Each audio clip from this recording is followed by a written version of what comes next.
प्रचोदयात् ॐ भूर्भुवः स्वः ॐ तत्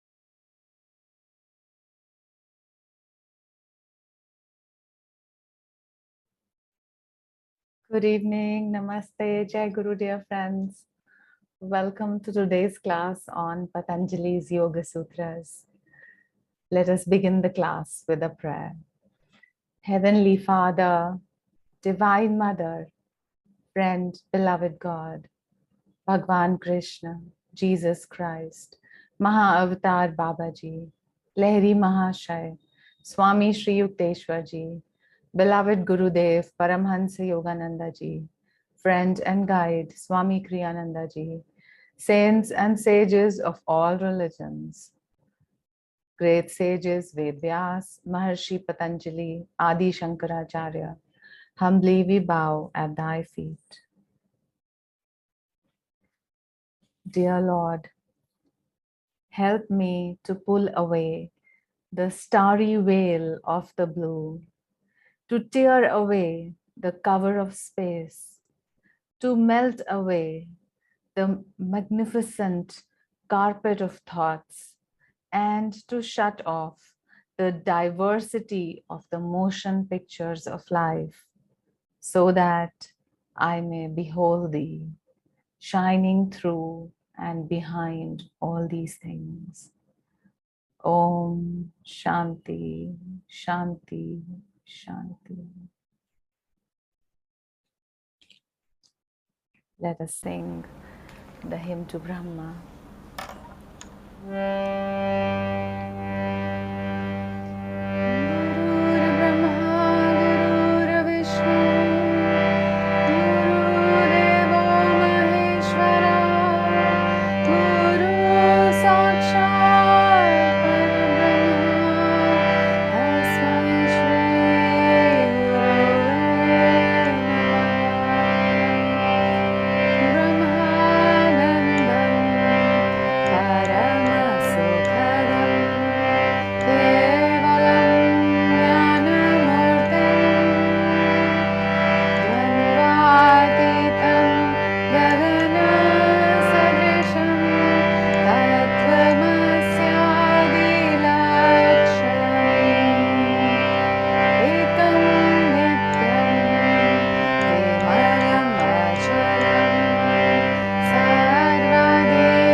Let's take a few moments in silence.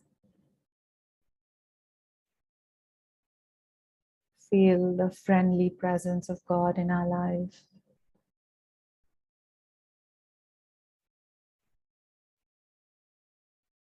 God was our friend before we were born into this body and this life. God is our friend always. And God is the only friend that we shall have when we leave this body. Let us strengthen this friendship that is eternal and infinite, that is more loving than any human love that we have ever known. Let us call that friend again and again. Let us practice his presence in our life again and again. Let us pray to him again and again, meditate on him, love him, sing to him, chant to him, affirm his presence. Be in silence, which is the altar of our eternal friend. Let us go deep inside ourselves, where our only friend resides.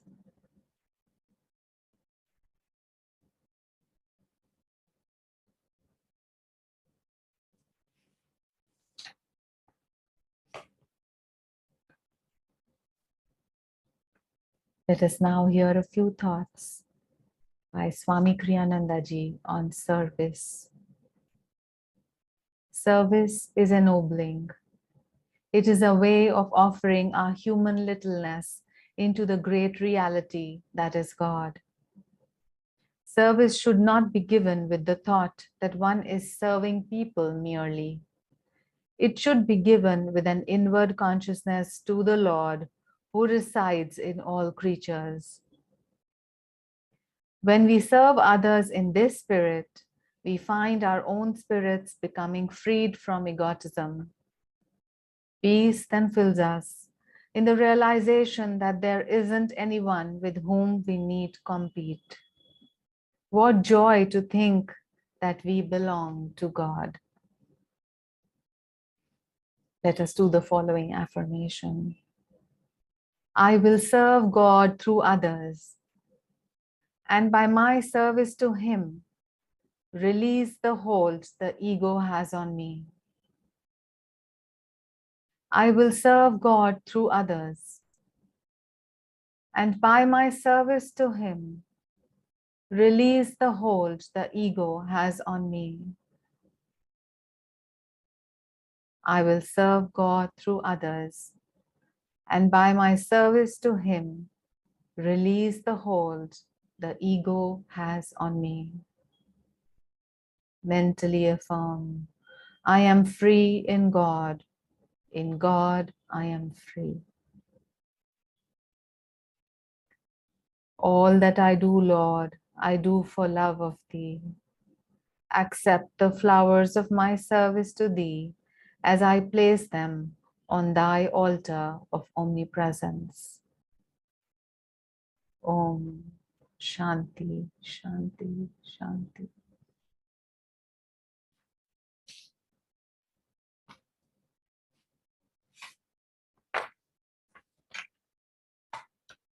We now come to story of the day. And this is again a story told by Master. And he names it Portrait of an Unsuccessful Businessman.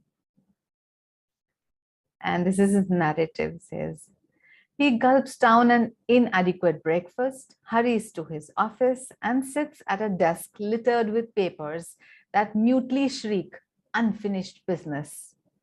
He picks up one or two letters and glances at them. But before his mind has formulated any replies, he glimpses the appointment pad on his desk and realizes that he must decide on a course of procedure before he talks with Mr. Blank. He tries to concentrate on this problem. However, his mind keeps reverting to the letters just put aside and wants to mull over those problems instead. The din of his secretary's typewriter annoys him. He shouts at her to stop. A moment later, he realizes that she's typing on a rush assignment he gave her, so he shouts at her to go on again. To calm himself, he begins smoking his after breakfast cigar. This brings to mind another problem. He tells himself that he should be firm in his determination to quit smoking. He tells himself that he should be firm in his determination to quit smoking. Ragged nerves tug at the sleeve of his conscience. And finally, he dashes the cigar into an ashtray. At this inopportune moment, the secretary brings over a pile of letters to be signed. The boss, unreasonably upset at the intrusion, angrily banishes her to the outer office. He tries to concentrate on his problem once more, but the pieces won't go together. His intellectual struggle makes him sleepy and he dozes off in disgust at his inability to work out a solution. This is his first comfortable moment, so he quietly drifts into deeper slumber. His secretary returns, jolting him back to consciousness just in time for his important appointment with Mr. Blank. But inasmuch as he has failed to map out a plan, he talks haphazardly all around the subject, gives the impression that he is only an ineffectual bluffer, and the deal he had hoped for falls through. Then Master says, lack of concentration and resultant calm intuition guided action is a major cause of failure in every department of life. So, lack of calm intuition guided action is a major cause of failure in every department of life. By practicing the scientific art of concentration and deep meditation, learn to harness the success-giving power and wisdom of God to all your actions. I just love the way Master practically puts on down the points of every office goer. And, and all these things, see, these were written 100 years ago, but how applicable these are to us right now. And I think as long as Dwapar Yuga is carrying on, all these things are going to be more and more relevant all the more. And that is why Master is said to be the avatar for Dwapar Yuga. So I have one more story for you today. Okay, this is the story again written by Master, and this is an old story. This is just a rendition by Master. The Himalayan musk deer. Musk is a valuable, extremely aromatic substance contained in a sac beneath the abdominal skin of the male musk deer, a habitant of the high peaks of the Himalayas. As the deer reaches a certain age, the penetrating odor of the musk begins to waft from the sac. The deer becomes aroused by the exciting scent and frisks about, sniffing under trees and boulders, searching everywhere, sometimes for many weeks, to find the source of the persistent fragrance. Unable to locate the tantalizing perfume, he grows extremely restless, then angry. In their frenzy and in a last desperate effort to reach the source of the maddening essence, musk deer have been known to plunge from the high cliffs and fall to their death in the valley below. Hunters, finding the carcasses, tear out the treasured pouch of musk. An enlightened bard once sang, "O you foolish musk deer, you sought the fragrance everywhere, but in your own body. That is why you did not find it. If only you had turned your seeking to yourself, you would have found the cherished musk and would have saved yourself from death on the rocks below the crags." Most people behave like the musk deer. They seek the ever fragrant, elusive happiness everywhere outside themselves, in play, in temptation, in human love, and on the slippery paths of wealth and fame. And when finally they can find no real happiness, the source of which lies hidden within the secret recesses of their own souls. They jump from the cliff of high hope and are shattered on the rocks of disillusionment. Master says, O foolish human master, if only you would turn your mind inward in deep daily meditation, you would find the source of all true and lasting happiness in the innermost silence of your own soul. Beloved seeker of happiness, be not like the musk deer, perishing in your futile outward search. Awake, and in the cave of deep meditation, find eternal happiness within the immortal self. Om, peace. Amen. Okay. So let us continue our inward journey. So we do tend to read Yoga Sutras outwards, a book which is outside ourselves. But if we were to realize these sutras, then we will have to turn within ourselves, apply these sutras, and we will find that we can experience whatever Patanjali has guided us to experience. So he's laid down the path, he's laid down the step-by-step flow chart. And he says, you step by step follow this and you will attain what you're looking for. So we studied some sutras between 40 and 45 last time, belonging to the third chapter or the Vibhuti Pada. So just before we begin today's sutras, in a minute, let's just walk over what we did last time. And Sutra 40, Patanjali said, by mastery over the current Udana, that is the current within the deep spine, which raises the Kundalini through the Sushumna to the brain, one gains the power of levitation and of leaving his body at will. Sutra number 41. Mastery over the Saman energy in the body gives off a bright radiance. Sutra 42. Samyam on the ear's ability to hear and the Akasha, the subtle pre-space, gives one the ability to hear supernormally, that is clairaudience. Sutra number 43.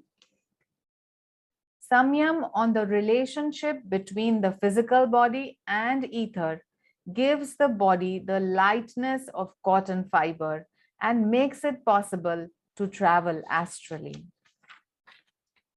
Sutra number 44. By samyam on the vrittis that are external to the body, bodilessness is attained and the veil over the light of the self is removed. Sutra number 45. By samyam on the gross and subtle elements of the body and on their essence and correlative purpose, one can master those elements. And by this, we remember the story of how Master had command over the elements, how he had command over the climates. And we remember the story of Mr. Black. So Mr. Black was a very close disciple. So said that after Rajarshi Janakananda and Gyan Mata, Mr. Black was supposed to be a very advanced disciple. So once it was raining very, very heavily, and Master called Mr. Black to join him for a ride in the car, and Mr. Black was wondering, why is Master calling me for a ride? It's raining so heavily, like literally raining cats and dogs. So but still, okay, Master has called me, so let me go to him. So he dressed up, and then as he was going to Master, and they moved out of the building, Master was standing there outside, and it was all sunny. There was no rain and no sign of rain. Everything was dry. It was a beautiful sunny day. And Master just looked smilingly at Mr. Oliver Black and said, Oliver, just for you. So we see that a person who has so much ability to concentrate and meditate and become one with the element has the power to change the element. And therefore, we know that there are people who can develop power over the fire element, they are not burnt. So if we remember that story of, Holika and Prahlad. So Holika did have, to an extent, was given that power to not be burnt by fire, although it of course became sour later on. But but this is how she would have. So people do tapasya, people do samyam on a particular thing, and they gain that power, because the universe has the seeds of all the powers, and anybody wanting to go in that direction can access those powers.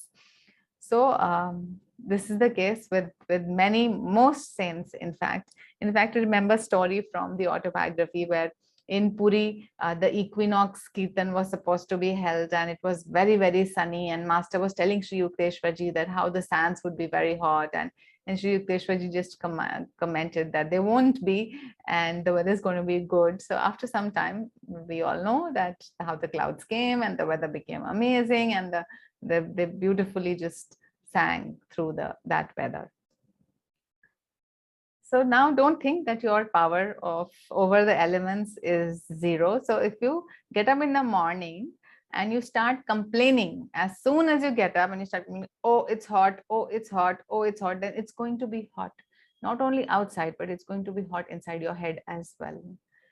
But in the morning, if you get up and you say, okay, this weather is what it is, and I am strong enough to get accustomed to whatever outer circumstances there are, and I will be happy whatever the weather is. So what happens?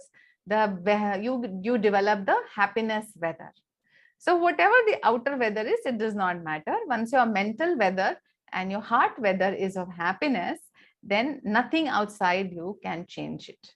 So and if you affirm this every morning, then nothing can actually touch you, and you can keep affirming all the time. You can tell yourself, I'm happy all the time, I'm a happy child of God, and everything outside will be immaterial to your own inner weather. So create your own weather, create your own good weather, your happiness, your peace, your love, your wisdom. This is your doing. Nobody else is responsible for that. So if you are in control of the elements which are inside you, which includes all these abstract qualities and the qualities of God, then once you are a master of these, then you will find that actually the weather around you can change. So it is not an impossibility. It is rather a very much possibility. But the only problem is that because we have so many restless thoughts, because we are so much bound by our own emotions and living in a cocoon like life, thinking we are limited, we don't even try to create the happiness weather inside ourselves, because we don't even think it is possible for us to be happy all the time. It's a fallacy. It is a delusion for us not to think that we can be happy all the time. We can be happy all the time. We can create that weather consciously. And if we have control over that climate, which is inside our mind and heart, then not only the outside climate does not matter, but also you will have control on the outside climate. So why don't you all try it? Okay. Sutra number 46. Tato animadi pradurbhavaha kaya sampat tat dharma anabhigatah cha. Meaning, from that comes the masteries and the rest of the powers, glorification of the body, and indestructibleness of the body qualities. Meaning, in Swami Kriyanandaji's words, he says, from this realization comes power over the animating principle and other siddhis, powers of perfections, the bodily perfection, non-obstruction to the body's function, and the eradication of all illness and disease. So from the preceding powers that one has achieved, means all the samyams that one can perform and can gain control over himself, says, now with all of that, you can live long, and you can live as long as you want. In fact, your body will not know decay, and there will be other siddhis that you will be getting. And what are the common siddhis that we are aware of? And in Hanuman Chalisa, it is said that Ma Sita blesses Hanumanji not only to have these siddhis, but also to be able to grant the siddhis to others. So this is the 31st verse of Hanuman Chalisa, which says, Ashta Siddhi Nav Nidhi ke data, Asbar Deen Janaki Mata. So Ashta Siddhi means 8 siddhis. Nav Nidhi means 9 nidhis. Nidhis are also spiritual treasures. Ke data means one who can give. Asbar, aisa var means aisa vardhan. Dinhi Janaki Mata means was given by Sita Mata or Ma Janaki. This was given to Hanuman. Okay, and what are these 8 siddhis? In common knowledge, or many books give these 8 siddhis, and these are in Hindi or Sanskrit, they are Anima, Mahima, Garima, Laghima, Prapti, Prakamya, Ishitva and Vashitva. इसका अर्थ हम समझते हैं. Anima means ability to reduce one size, or in Hindi or Sanskrit, one atom is Anu. सो अनु से related enema है, means आप अपने आप को बहुत छोटा बना सकते हो. और अगर हम वही रामायण का सुंदर कांड याद करें, तो उसमें जो हनुमान जी जब पार करते हैं और वहां पर लंकिनी जो होती है, उस जो राक्षसी होती है, वो जब उसको प्रिवेंट करती है हनुमान जी को, तो वो अपना साइज एकदम माइन्यूट कर लेते हैं और वो गेट के नीचे से निकल जाते हैं. So that is the siddhi of Anima. Then the other siddhi is Mahima. Mahima is the ability to increase one size, and we know that Hanumanji could easily increase his size to many yojans, means miles and miles, hundreds and thousands of miles. He could increase his size, he could lift up mountains and so on. Third is Garima. Garima is the ability to become heavy. So now if we look at the Ramayana, who had this ability? Angad. Angad put his foot down on the ground and he said, let me see who can lift it up. And nobody could lift it up. So he had this siddhi called Garima. And of course, Hanumanji had all of them. Laghima is the ability to become lighter. And we read this earlier also, that even just by doing samyam on cotton wool, you can actually become as light as cotton wool. And this siddhi is also, Hanumanji has it because he's anyway Pavan Putra. So he's the son of Lord Wind. So वो वैसे भी उनकी power है. But इसका जो relation है, ability to become lighter का, इसका relation बहुत ज़्यादा प्राणायाम से भी है. और हम ये पहले पढ़ चुके हैं कि जो उड़ान करंट है हमारे प्राणिक सिस्टम में, उसके ऊपर फोकस करने से या उसको स्ट्रॉन्ग बनाने से लेविटेट करने की पावर आ सकती है. Okay, and again correlating pranayam with the fourth anahat chakra. So pranayam happens in around the anahat chakra, and we must remember a very important thing about pranayam is that pranayam represents Bhim. Bhim is also Pavan Putra. Okay, जब कुंती माँ ने pray किया था और उनके पुत्र हुए थे, तो उन्होंने पवन को प्रे किया था, तब भीम का जन्म हुआ था. So Bhim is also Pavan Putra, and Bhim is related to the fourth chakra, which is Anahat chakra. And very interesting thing is that it is Bhim in Mahabharata who kills Duryodhana. So Duryodhana represents all the desires that we have, and the most difficult thing to kill in this life is desire, and it is possible to kill Duryodhana only by the power of pranayama. And therefore, now think of it this way: what gift we have received of Kriya Yoga, which is a deep pranayamic meditation, that master has given us that key, has granted us the boon of Hanuman and Bhim, that we have developed the power to kill Duryodhan. There is no other way to kill material desire except for controlling the breath and going beyond the breath. That is the only way. And that is, as our epics were so, our Puranic stories were so beautiful, that just in the form of a story, the message was so strong. The message was hidden for the wise, and for the general mankind, it gave a message of righteousness. But for the yogi and for the intelligent and wise, if they would study and go deeper, they would understand the exact science of this life, and how to go beyond this life, and how to become eternal and infinite. So it's just, it always opens our eyes and heart and mind to something so big. And I'm always very grateful to have been born on this soil, to have becoming a disciple of a great guru. Thank him for choosing all of us and bringing us and telling us all this. Who else? Do you think our parents could have told this? No. Our friends? No. Our relatives? No. Only the guru, who has all of this knowledge, can transmit it to us. And through his teachings, through his books, and through the techniques, in which he not only first tells us intellectually that this is the possibility, but because of his techniques, we can experience that possibility. So his love for us is so great that he said, I will come again and again. Even if one stray brother is left behind calling for freedom, I will come with bleeding feet. 1 trillion times I will come and I will bring my brother back. So what love? That's why Swamiji said, what greater love can there be? That one who is free from all these difficulties chooses to take on a human body, chooses to go through all the mental and emotional difficulties of a human life just to save all the suffering brothers and sisters. Okay, going on to the next Siddhi. And we've till now we've said Anima, Mahima, Garima, and Laghima. Laghima is to become lighter. Then is Prapti. Prapti, we know Prapt Karna is the ability to obtain anything. Then is Prakamya. So Kam is desire. So Prakamya is ability to fulfill your desires. 7th is Ishitva. Ishwar, Ish, Lord hota hai. So lordship over all creation is Ishitva. Then 8th is Vashitva, Vash mein karna, control over everything. So these are the 8 siddhis that are available to anybody who does that much tapasya.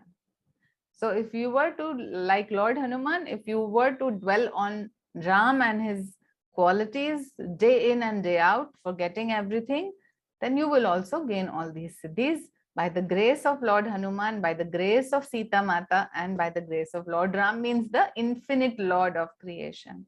All of these are available if you want to access them. Okay, just give me a moment. Yes, okay. Swami Kriyananda ji says, this is a warning, says one can have developed all the 8 siddhis, however, and still not have achieved final freedom in God.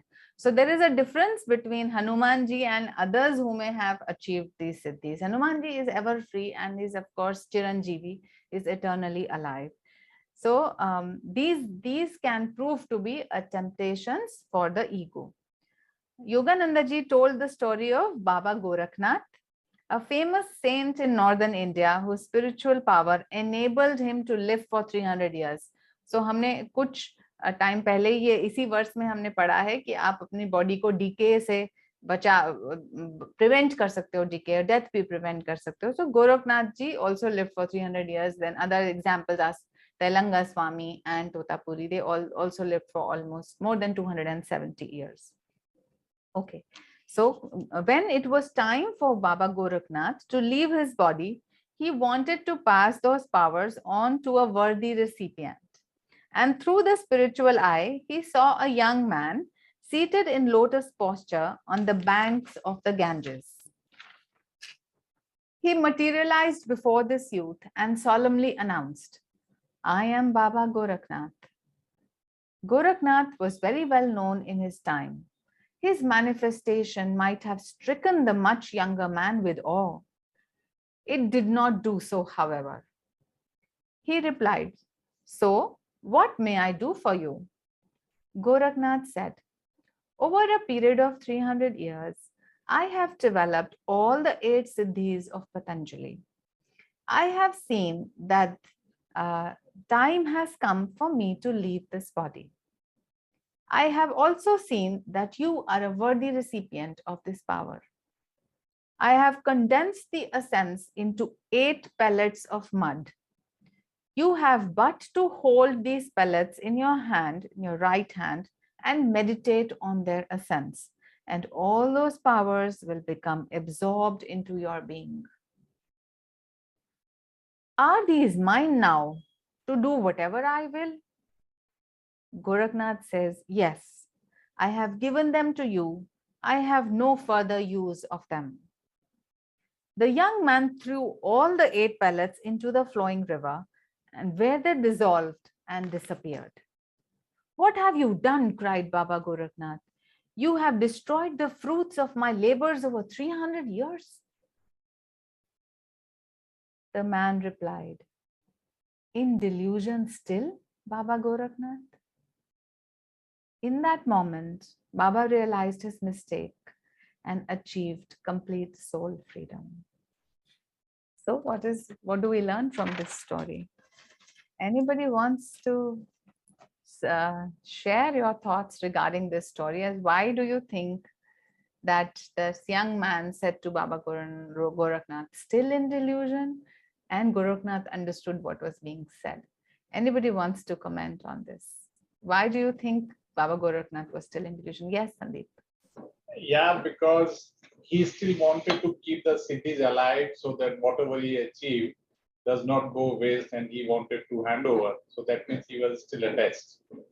That's right. So attachment means ego. Firstly, I have earned these siddhis. These siddhis are mine.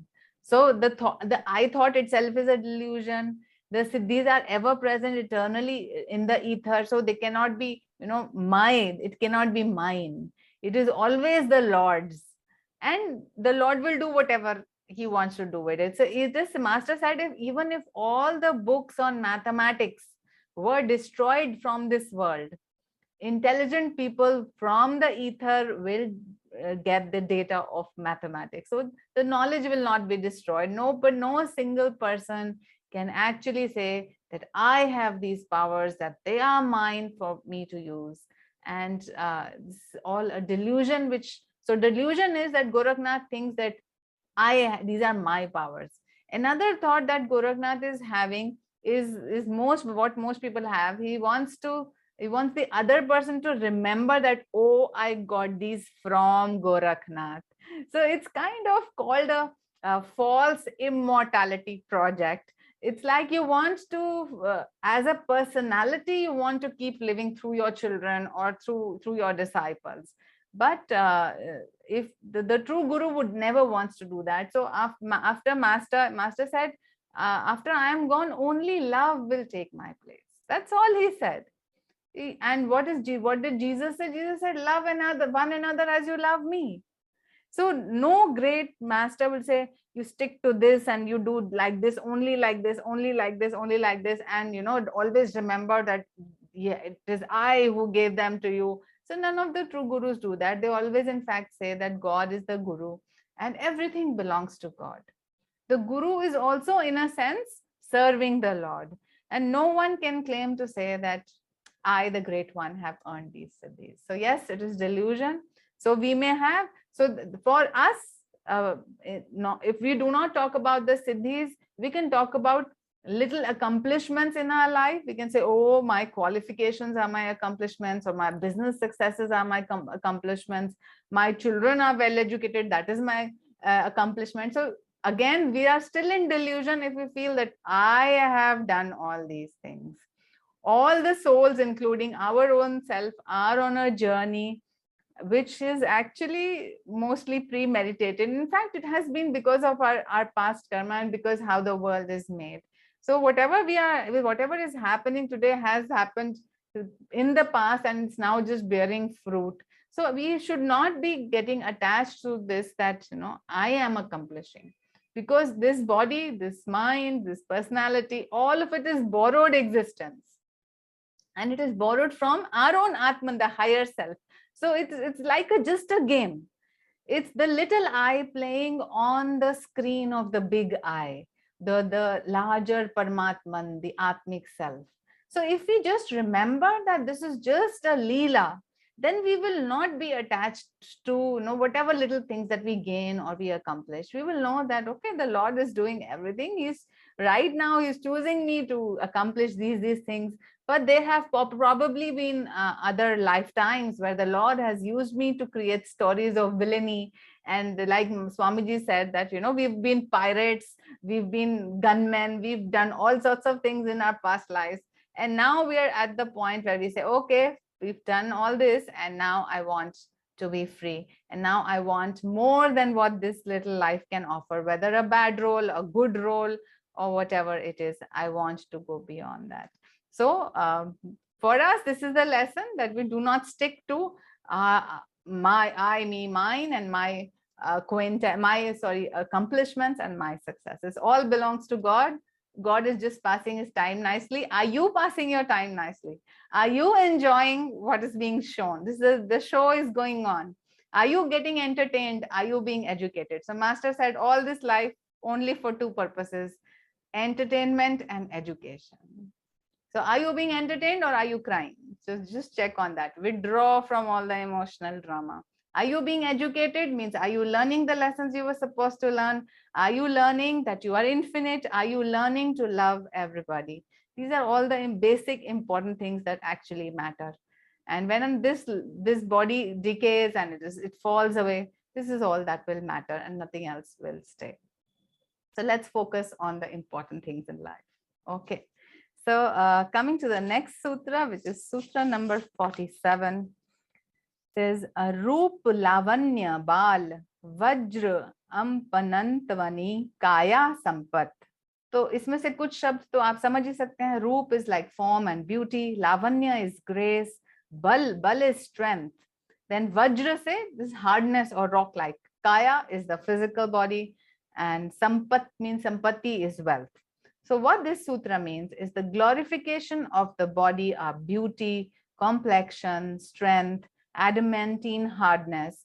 And this is the glorification of the body was mentioned in the previous sutra, that by doing this, the samyams, you can attain the glorification of the body. And in this sutra is just an extra explanation of what do we mean by glorification of the body. So that means beauty will be there, strength will be there in the body once you have practiced all the samyams. The body becomes indestructible. Fire cannot injure it. Nothing can destroy it until the yogi wishes. Breaking the rod of time, he lives in this universe with this body. In the Vedas, it is written that for that man, there is no more disease, death, or pain. Swami Kriyananda ji says it also beautifully. Beauty, grace, strength, and adamantine muscles constitute bodily perfection.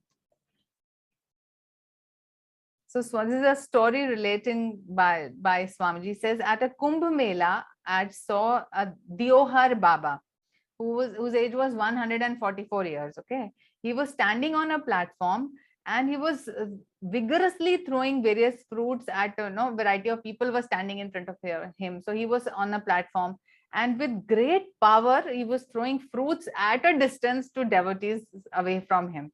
So at 144, what do you normally expect? Even at 70, what do you normally expect? That, people will be holding a cane, or they will be bending over, and they will be breathless, and they won't have any power. In fact, they are sometimes unable to open the cap of a tight bottle, or they cannot lift anything over 1 kg and so on. So this man, who was 144 years, was nicely and accurately throwing fruits at much distance away. So again, this is a siddhi that he has. He may not live up to 300 years, but up to the time he wishes, he can continue to live like that. Okay, Yogananda ji himself had extraordinary physical strength. We have read this, but let's just remind ourselves of the power of Kriya Yoga, the power of energization, and the power of pranayama. So one time, Master was lecturing in Boston, and he asked in the audience, he just asked 6 people to come up on the stage. And interestingly, the 6 people who came on the stage were all big, burly, policemen. So imagine, Master's height was like 5'4" or something like that, 5'4", 5'5", and these big white policemen who were like 6 feet plus, and they were heavily built. They all came on the stage. So everyone present must have thought Yogananda ji would be bested, means he would lose the whatever ordeal it was going to happen. So he asked them to keep his body pressed against the back wall of the auditorium, the stage, that is. Then he said, "Are you ready?" And they grunted fiercely, "Yeah." he arched his back so strongly that all 6 men tumbled back into the orchestra pit. Just imagine. Okay, so just in a moment, he could just take a moment, he would gather all his forces, control his prana, and with the strength of his will, he could actually imagine how much energy and force it would have taken for him to push 6 policemen larger than him in physical size, to just push them away in a moment like that. So such things again are possible. Master himself portrayed them, and I remember reading how Master would sit on the stage and would call doctors on the stage, and he would say, okay, check my pulse on the right side, check my pulse on the left side, and he would have good pulse on one side and no pulse on the other side. And he could at will, he could stop his heartbeat. And I was just reading and how he would stop his heartbeat, and he would say, just as you can command a clock and you shut off the clock ticking, you can command your heart to stop, actually beating. He said it's as simple as that. So how can you actually do that? It's in the art of super relaxation and in the stillness gained after Kriya Yoga, he said this is possible. So Master had full control over his muscles, over his bones, over his heartbeat, over his pulse, over all the pranayams. He could exit his body, go into other bodies, and he could feel, be in other bodies and feel what they were feeling. He knew the thoughts of all others. So all the powers that are mentioned in Patanjali's Yoga Sutras, most of them Master exhibited in his life. Sutra number 48. Grahan Swarup Asmita Annaya Arthvasta Samyavat Indriyajay. Meaning, Grahan means dharan karna, grahan karna, so power of cognition. Swarup is the real nature. Asmita, as we know, is one of the 5 delusions, is egoism, means the sense of I-ness is asmita. Samyamat means by samyam. Indrajay means mastery over the sense organs. So इंद्रियां हमें मालूम है कि senses होते हैं, तो इंद्रियों पे जय पाने वाला. Mastery over the sense organs is gained by samyam on the power of cognition, real nature, egoism, all pervasiveness and purposefulness. So इसमें अगर हम एक-एक वर्ड को अलग करें तो हमें समझ आएगा कि क्या कहना चाह रहे हैं. So कह रहे हैं कि mastery over sense organ is gained by samyam on the power of cognition. Means suppose अब एक object पड़ा है, उसका हम अगर ये फोकस करें, उस पर कॉन्सेंट्रेट करें कि कैसे वो ऑब्जेक्ट के ऊपर लाइट पड़ रही है, कैसे वो जो लाइट है रिफ्लेक्ट होके हमारे रेटिना पे पड़ रही है, आईज में से जाके, कैसे रेटिना से वो एक्चुअली हमारे ब्रेन में जा रही है, कैसे वो ब्रेन हमारा डेटा उसको प्रोसेस करके इंटेलेक्ट जो है वो कैलकुलेट कर रहा है कि ये क्या चीज है, और कैसे फिर ईगो इन्वॉल्व होके फीलिंग्स भी उस ऑब्जेक्ट में ऐड हो रही हैं और आईनेस भी ऑब्जेक्ट में ऐड हो रही है. इफ आई से कि this is mine and I like it, I love it. So all of that, if we just study and do meditation and concentration on this process, on the various steps that are involved in cognition of anything, then it is said that we can actually master our senses. Because we know all the steps that are happening, we can break the steps, and we know that there are sense organs, there are sense objects, there is the mind which is working, there is the brain, there is the sense of I-ness, and actually I, the Atman, I can stand behind all of this and I can control all of this. So the body again, जो chariot model of the body है, जिसमें माना गया है कि जो senses हैं वो घोड़े हैं, जो reins हैं वो mind है, और जो पूरा रथ है वो ही body है. तो उसको जो the self who is actually riding it can control the mind, can control the senses, because it has all the power to take it where it wants. So हम senses में और sense objects में इतने खो जाते हैं, objects में इतना खो जाते हैं कि हम उसी में ये भूल जाते हैं कि हम सीयर हैं, हम सीन नहीं हैं, और हमें उसी से विड्रॉ करना है. अगर इसी बात पे हम कंसंट्रेट करेंगे कि we are working through this body and we are not this body, इसको हम स्टेप वाइज अंडरस्टैंड करेंगे तो फिर हम अपने आप को डिसोसिएट कर सकते हैं, and then we will know who we truly are. Okay, So Swami Vivekananda ने एक example के लिए दिया है, take up anything, he says, that you see or feel, like a book for instance, and first concentrate the mind on the thing itself, then on the knowledge that it is the form of a book, and then the I-ness which sees the book. वही जो हम discuss करते हैं, उन्होंने example देके करा है. So ऐसे करके आप इसको dissociate करके step by step you can gain the mastery over the senses. Similarly, heard things जो हैं, suppose you are hearing a sound, so you can break it into steps, like, okay, there is this sound which is a vibration. Now my eardrum is, through my eardrum those vibrations are going in, that data is being processed by my intelligent brain in the center for hearing, and then it calculates. My brain can calculate कि वो किस दिशा से आवाज आ रही है, कितनी दूर से आ रही है, to rough extent it can calculate, and then it is when I say I am hearing, to the sense of I-ness or the ego gets involved in it, and if I like the sound, it says I like this music, or you can say I don't like this music. So this whole complex is actually involving multiple steps, and if we are able to dissociate all these steps, we will know that हम I-ness से भी परे हैं, इन सब steps से परे हैं. We are the pure witness consciousness, we are the pure awareness and consciousness in which all of this is actually happening. Sutra number 49. Tato mano javitvam vikaran bhava pradhan jayascha. Meaning, from that comes the glorified mind, the power of the organs independent of the body, and the conquest of nature. So again, the thing is being pointed out, if you can become the controller of yourself, then you can conquer the entire nature, because you are as much a part of Prakriti as anything else. And just if you can completely control one atom, you can actually control all the atoms of a similar quality. So if we are made of all the Panch Tattva, all the Panch Koshas, and if we can control ourselves, then we can have a complete control over nature. Swami Kriyananda ji also says, from that samyam is gained the power to move as quickly as thought.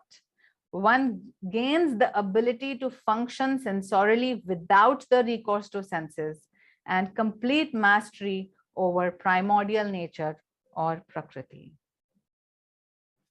Excellent.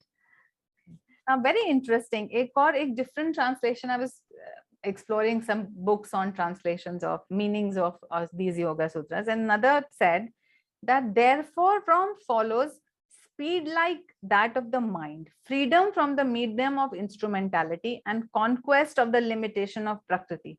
यानी कि आपकी जो bodily speed है वो mind की speed के बराबर हो सकती है, ऐसा है.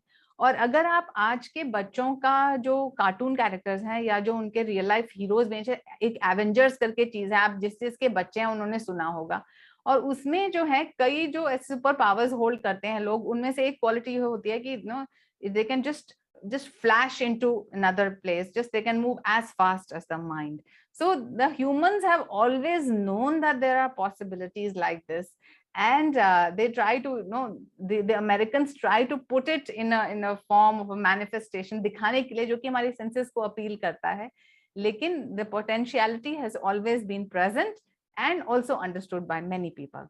Okay, interesting thing, Yogananda ji की life में जो इस explanation से आई है, so दो stories आती हैं. एक तो somebody was saying, and one of the disciples said that you should see master on the tennis court.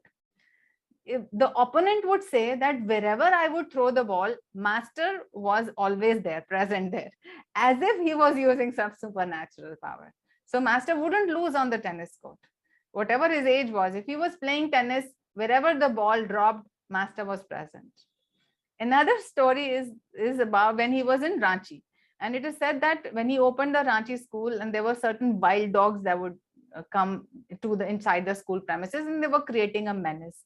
So what would master do? Master would, with a rucksack in his hand, he would run after the dog, he would outdo the dog, and he would catch the dog in a sack. Now, how many of us can do that? So this is, partially expressing that thing that you can run very fast. How many of us can run faster than a dog? We know dogs run very, very fast. Master could do it. Imagine outdoing the dog and catching him in a rucksack. So these are stories which again tell us that Master had these subtle powers which he did not demonstrate to everybody. It was for disciples only. And the most important power that Master gave us is the ability to contact God and the ability to love God. He said that is the only power that actually matters. If you love God, then everything else will happen. I've read this said by Ramakrishna Paramhans also. He said that all the power, all the knowledge gained by Jnana Yoga, all the power gained by Tantra, all the power gained by Karma Yoga and all the other methods is same as what my Divine Mother through her love has already taught me. So bhakti itself is that power. All the power we actually need is only be able to surrender and love God. If that is done, and then we read previously in one of the sutras that one who is of pure heart automatically gets all these siddhis. So all we need to do actually work on this life. We don't need all these powers of running like a flash, faster, as fast as the mind, because eventually they are not going to free us. What is going to free us is actually pure love, because pure love goes beyond simple discriminative knowledge. It goes into the wisdom that we are light itself, that we are love itself, we are eternity, immortality itself, we are infinite. So once we are with love, we gain that knowledge, then rest all remains only part of the Leela and part of Maya and becomes not so important. So by remembering that, we just thank the Guru for giving us such wonderful gems of teachings and for freeing us literally from putting his magic wand on our head, like a fairy, and saying, okay, wake up, child, wake up. Don't sleep anymore. Don't dream anymore. Just wake up to your reality. Know who you really are. And that is all that matters. With that thought, I think let's share these healing and loving vibrations, this power with souls everywhere. Let us pray together. Divine Mother, thou art omnipresent. Thou art in all thy children. Manifest thy healing presence in all bodies, all minds, and all souls.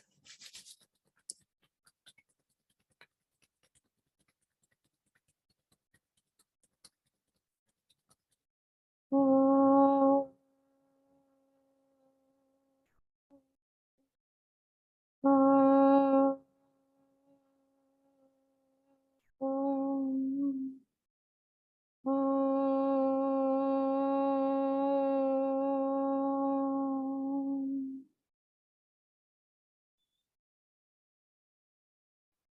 Divine Mother, may thy love shine forever on the sanctuary of our devotion, and may we be able to awaken thy love in all hearts. Om Shanti, Shanti,